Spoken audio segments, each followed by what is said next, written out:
বুড়িমা বুড়িমা শোনো বুড়িমা কেন কাঁদো মা তুমি কিসের বেদনা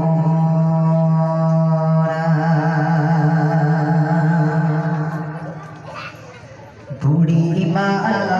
শোনো বুড়িমা বুড়িমা বুড়িমা শোনো বুড়িমা কেন কাঁদো মা তুমি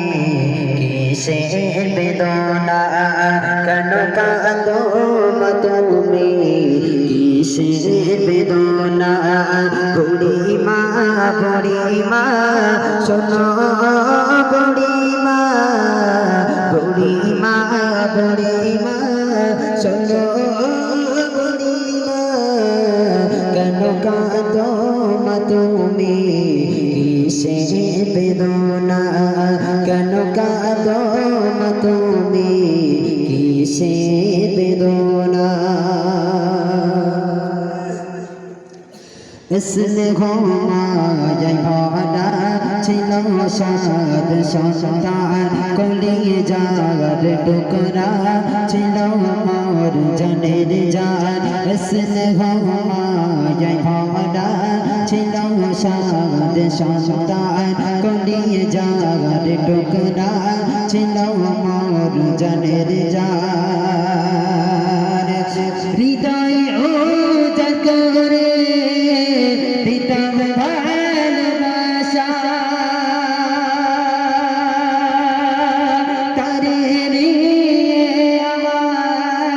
ছিল কত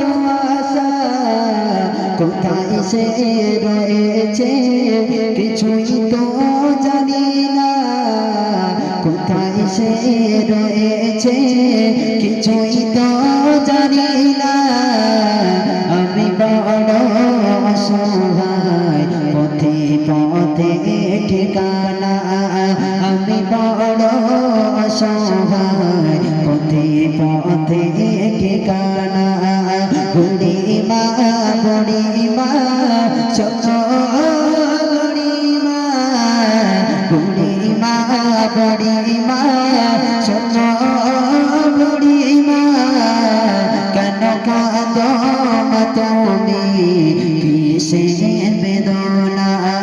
কেন কাঁদো মা তুমি কিসের বেদনা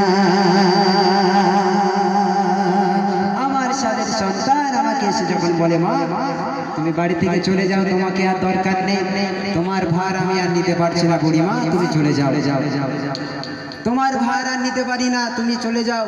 কোথায় যাবে সেটা আমার দেখার দরকার নেই যখন সেই বুড়িমা ছোট থেকে সন্তানকে আস্তে আস্তে আস্তে আস্তে যখন এক ধাপ দু ধাপ করে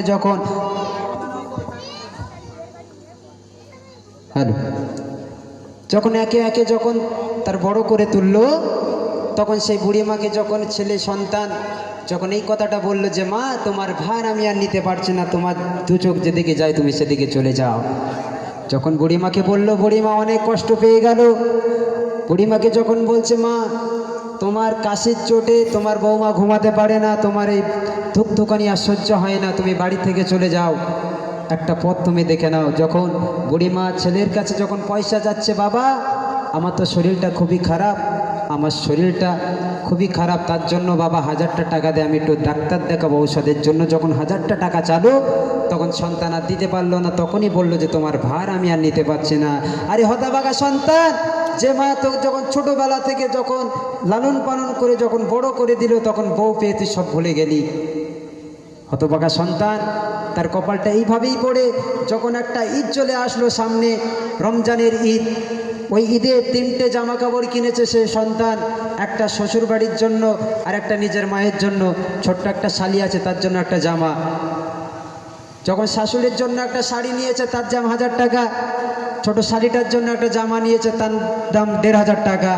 যখন নিজের মায়ের জন্য একটা শাড়ি নিচ্ছে তার দাম 200 টাকা যখন মা জিজ্ঞাসা করছে বাবা আমার শাড়িটা তো এত দাম তুই যে শাড়িটা যে জামাটা রেখেছি ওর দাম কত? তখন বলছে 1000 টাকার একটা, 1500 টাকা। বলছে বাবা আমার শাড়িটাকে একটু বেশি দামে দিলে হতো না?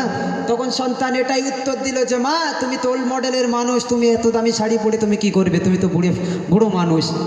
আমার শাশুড়ি দেখো এখনো ইয়ং আছে, পরিষ্কার, দেখতে শুনতে ভালো, নতুন বিয়ে হয়েছে, তার শ্বশুর বাড়িতে মান রাখতে হবে। হতভাগা সন্তান যখন বলল,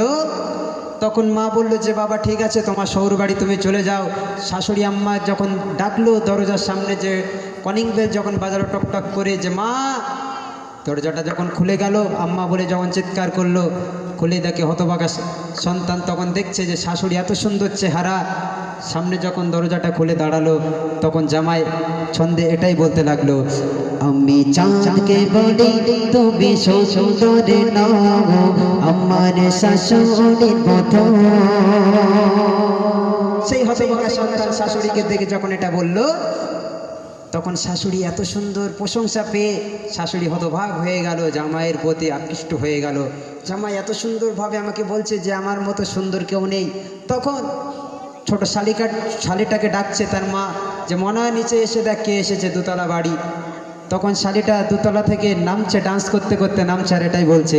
গোলাপকে বলি তুমি মিষ্টি নাও, আমার দোলা ভাইয়ের মতো। সেই হতভাগা সন্তান যখন মায়ের ভার আর নিতে পারে না, মায়ের বোঝা আর নিতে পারে না, তখন সেই বুড়িমার কষ্টের কথাগুলো যখন বলতে লাগলো সেই মানুষটার সঙ্গে। তাই সেই কথাটুকু আমরা কবি ছন্দের মাধ্যমে কি লিখতে শুনবে। আমার সোনা ছেলে এসে আমায় বলে, মাগো বল তুমি কবে যাবে চলে, করিবে কে সেবা বলো মাগো তোমার, প্রতিদিন কি ঔষধ কিনিতে পারা যায়, তোমার ভার মাগো আর বইতে পারবো না, তোমার ভার মাগো আর সইতে পারবো না, আজ থেকে মা তুমি খুঁজে না ঠিকানা, আজ থেকে মা তুমি খুঁজে না ঠিকানা, বুড়ি মা শোনো, বুড়ি মা শোনো, বুড়ি মা কেন কাঁদো মা তুমি কিসের বেদনা, কেন কাঁদো মা তুমি কিসের বেদনা, কেন কাঁদো মা তুমি কিসের বেদনা। সন্তান একটা চাকরি পেয়ে গেল। যখন চাকরি পেয়ে গেল সন্তান, বউ যখন সকাল থেকে একটার পর একটা কাজ করতে করতে যখন তার স্বামীর আর সেবা মানে গুছানো আর টাইম যখন থাকে না, একের পর এক কাজ করতে করতে সে যখন ক্লান্ত হয়ে যায়, তখন তার অফিসে যাওয়ার সময় হয়ে যায়, তখন সে দুটো যে খেয়ে অফিসে যাবে সে সময়টুকু তার হাতে থাকে না। তখন তার মা বৃদ্ধা মহিলা যখন ডেকে বলছে, বাবা তুই তো অফিসে যাবি, তুই অনেক কাজে ব্যস্ত থাকবি বাবা, তোর তো অনেক লেট হয়ে যাচ্ছে, তুই একটাবার আমার কাছে আয় বাবা, আমার হাতে খেয়ে তুই অফিসে চলে যা। তখন পাশ থেকে বৌমাটা বলছে, তোমার মায়ের হাতে খেও না, তোমার মায়ের হাতে খেও না, তোমার মায়ের হাতে খেলে তোমার অসুখ হবে, তোমার মায়ের হাতে তুমি খেও না, তোমার মায়ের হাত হলো অনেক নোংরা, তোমার মায়ের হাতে তুমি ভাত খেও না। যখন ওই বউটা যখন তার ছিল না, তখন সে সন্তান সেই মায়ের হাতেই খেত। মা যতক্ষণ না খাওয়াতো ততক্ষণ তোর গালে ভাত তখন যেত না। সেই সন্তান যখন বউ নিয়ে চলে আসলো, তখন মায়ের হাতে খেতে গেলে তখন মা হাতটা তখন নোংরা হয়ে যায়, সেই মায়ের হাতে আর খাওয়া যায় না। তখন মা তখনও দুঃখ পায় না, মা তবুও তখন বলতে থাকে, আল্লাহর কাছে দুহাত তুলে দোয়া করতে লাগে যে আল্লাহ আমি কিছুই মনে করি না, আমার সন্তান যেটাই ভালো থাকে আমি মা সেটাই ভালো, আমার সন্তানের হাসি দেখলে আমি মা সেটাই খুশি হই, সেটাই আমি ভালো থাকি। তখনও আম্মা যান আল্লাহর কাছে ফরিয়াদ করতে লাগে, দোয়া করতে লাগে। তাই প্রিয় কবি ছন্দের মাধ্যমে কি লিখতে শুনবেন। ছেলের মুখে খাবার দিতাম আমি তোলে, ছেলের হাসি দেখে যেতাম দুঃখ ভুলে, ছেলের হাসি দেখে যেতাম দুঃখ ভুলে, ছেলের মুখে খাবার দিতাম আমি তোলে, ছেলের হাসি দেখে যেতাম দুঃখ ভুলে। চিন্তাতে আমার যায় বুক পেতে, আমার সোনা ছেলে আছি কোন গলাতে, করে মা মুনাজাত ও প্রভুর পানা, করে মা মুনাজাত ও প্রভুর পানা, ছেলে আমার সুখে থাক কাঁদিও না, ছেলে আমার সুখে থাক কাঁদিও না। বুড়িমা বুড়িমা শোনো, বুড়িমা বুড়িমা বুড়িমা শোনো, বুড়িমা কেন কাঁদো মা তুমি, কিসের বেদনা, কেন কাঁদো মা তুমি, কিসের বেদনা, কেন কাঁদো মা তুমি, কিসের বেদনা।